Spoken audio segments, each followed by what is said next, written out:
А сега го поканувам господин Драги Змјанац, извршен директор, председател и основач на првата детска амбасада во светот Меѓаши. Господин Змјанац, повелете. Почитувани гости на оваа конференција, сакам и морам да нагласам дека нашиот SOS телефон за деца и млади кој е формиран уште 93-та во последните години се вжештува со дојави, пријави деца и нивните најблиски кои имаат проблеми при бракоразводна постапка, нивните родители, особено кога не можат да се договорат. И тука настапува на сцена Центарот за социјална работа со нивните решенија и судот. Сакам да подсетам и да ни биде националната конференција фокус детето. Значи, ние не се залагаме толку за остварување на потребите и интересите на родителите, колку потребите и интересите на детето и неговото право да има контакт и квалитетно и одговорно родителство со двата родители. Тоа ни е нашиот приоритет. Доколку тргнеме од основните принципи за најдобар интерес на детето и доколку детето ни е фокус на неговите потреби, во тој случај оваа иницијатива за воведување заедничко и одговорно родителство по развод ќе има позитивни големо влијание на детето за остварување на неговото право да има контакт, количество на видување, квалитетно остварување на контакт со двата родители. Подеднакво и заеднички истите родители да водат грижа за него и при тоа фокусот да им биде правата на детето, а не родителските права. Кога се разведуваат партнерите, не се разведуваат родителите, тие остануваат родители за цел живот. Иако ова го знаеме, меѓутоа многу често забораваме во однос на нашите улоги. Тие треба да ја разграничат улогата на партнер и родител и во тој случај може да градат квалитетни родителски односи и врски со детето и по разводот.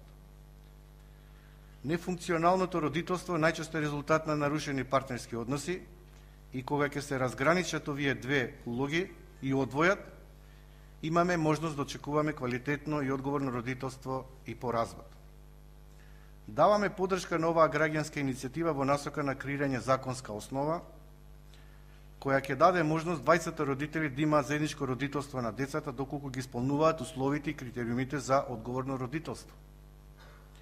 Според светските искуства, овој концепт е еден од најсложените, но сметаме дека е најдобро решение за детето. Впрочем, заедничкото родителство е една од фундаменталните препораки и на Комитетот за правата на детето при Обединетите нации, доставена до сите членки подписници на Конвенцијата за правата на детето и истите ратификувани во Собранијата.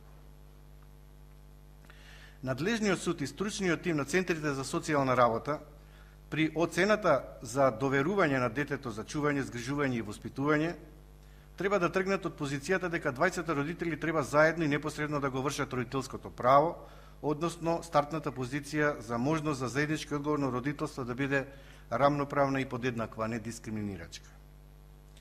Треба да се овозможи центрите за социјална работа да оценат и проценат дека двајцата родители може да преземат подеднаков дел од врските за подигнување на и воспитување на детето и неговиот правилен раст и развој.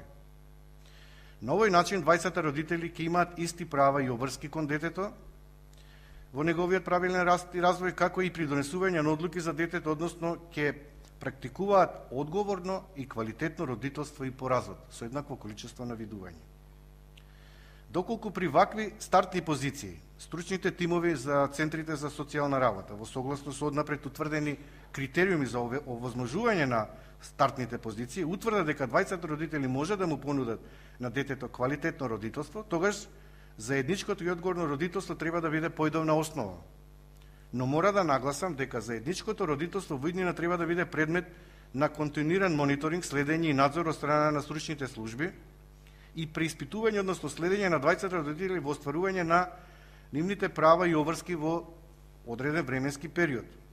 Доколку при овој мониторинг се утврди дека еден од родителите не го врши квалитетно и одговорно родителското право и доколку тоа не е во негов најдобар интерес на детето, Центарот за социјална работа го задржува правото да предложи старателството да биде доделено на другиот родител, а првиот да одржува лични контакти, непосредни, со право на видување, земајќи го повторно предвид интересот на детето. Детето никогаш не треба да се стави во ситуација да избира меѓу двајцата родители. Разводот треба да биде престанок на бракот, а не престанок на родителството.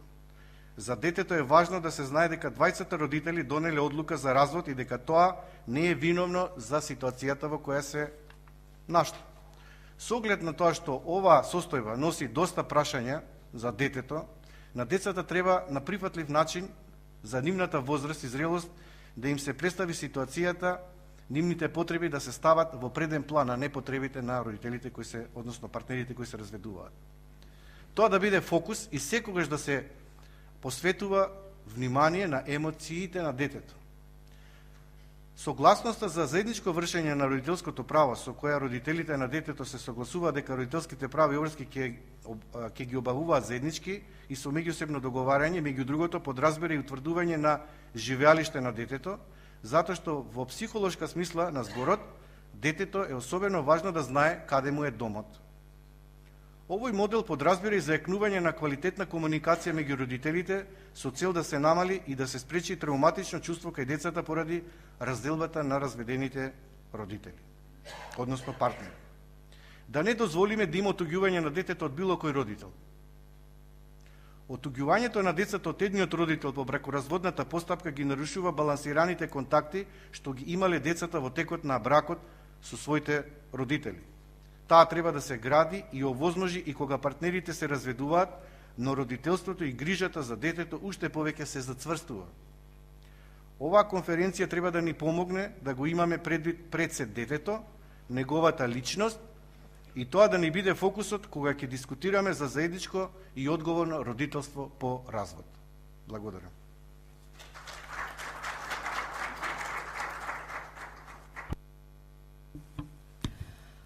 Благодарам на тројцата говорници за тоа што го акцентира правото на детето да биде израснато со љубовта на двајцата родители, за тоа што дека не смееме да дозволиме детето да биде жртва на односот на родителите, како и тоа дека мислењето на детето и неговиот најдобар интерес треба да бидат во центарот при донесувањето на одлуките.